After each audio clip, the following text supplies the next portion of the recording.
जिसके ऊपर 32 मुकदमे दर्ज हों, जो नाम ब्रजभूषण शरण सिंह, जिसके ऊपर यौन शोषण का आरोप हो, और हमारे अंतर्राष्ट्रीय खिलाड़ी जिन्होंने स्वर्ण पदक जीता है, वो आज जंतर मंतर पे दिल्ली में सड़कों पे बैठे हैं। आपको इनसे बात करने के लिए फुर्सत नहीं, उनकी सुनने की फुर्सत नहीं है।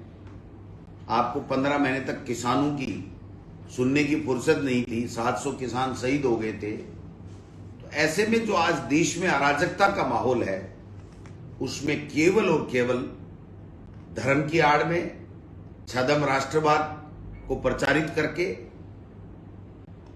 और आप राजनीतिक अपनी उल्लू सीधा करना चाह रहे हो, ये देश की जनता देख रही है। उनका ये बयान साथ साथ आना कि 9 साल पहले भारत घुटनों के बल चल रहा था, आज सीना तान करके भारत चल रहा है। तो भाई, आपके नेताओं ने भी राज किया था। जो अटल बिहारी वाजपेयी जी देश के प्रधानमंत्री बने थे, दूसरे दलों के भी बने थे, केवल कांग्रेस ने ही देश के ऊपर राज नहीं किया। उन सबको आप अपनी राजनीतिक रोटियां सेकने के लिए इस प्रकार से उनकी नाकामयाबी बताते हुए और अपने आप का महिमा मंडन कर रहे हो आप। हिंदुस्तान हमेशा से सर ऊंचा करके चला है, उसका मान सम्मान पूरे देश और दुनिया में रहा है। और आज भी अगर भारत का पूरे देश में अलग से मान सम्मान है तो वो हमारा लोकतंत्र, स्वच्छ लोकतंत्र जो है, उसकी बदौलत है। उसको आप कलंकित करने का काम कर रहे हो। बार बार ऐसे बयान दे रहे हो केवल और केवल वोट की फसल काटने के लिए, जिससे पूरे विश्व में हमारे देश की गरिमा कम हो रही है।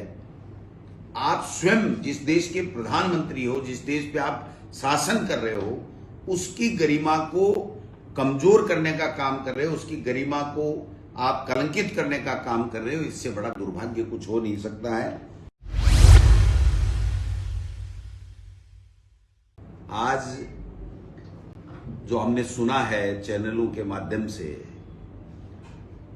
कि कर्नाटक में संभावित अपनी बुरी हार के कारण से बौखला करके वहां के भारतीय जनता पार्टी के नेता, जो मोदी जी और अमित शाह जी और नड्डा जी के बहुत चहेते हैं, जिन्होंने बहुत ही शान के साथ में भारतीय जनता पार्टी का टिकट विधानसभा चुनाव में कर्नाटक में थमाया है, और वो प्रत्याशी है मणिकांत राठौड़।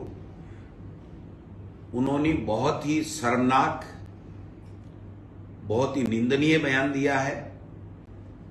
और उन्होंने ये कहा है कि मैं खड़गे जी, जो हमारे राष्ट्रीय अध्यक्ष हैं मल्लिकार्जुन खड़गे, उनके पूरे परिवार को जान से खत्म करने की धमकी दी है। मैं समझता हूं ऐसी कायराना हरकत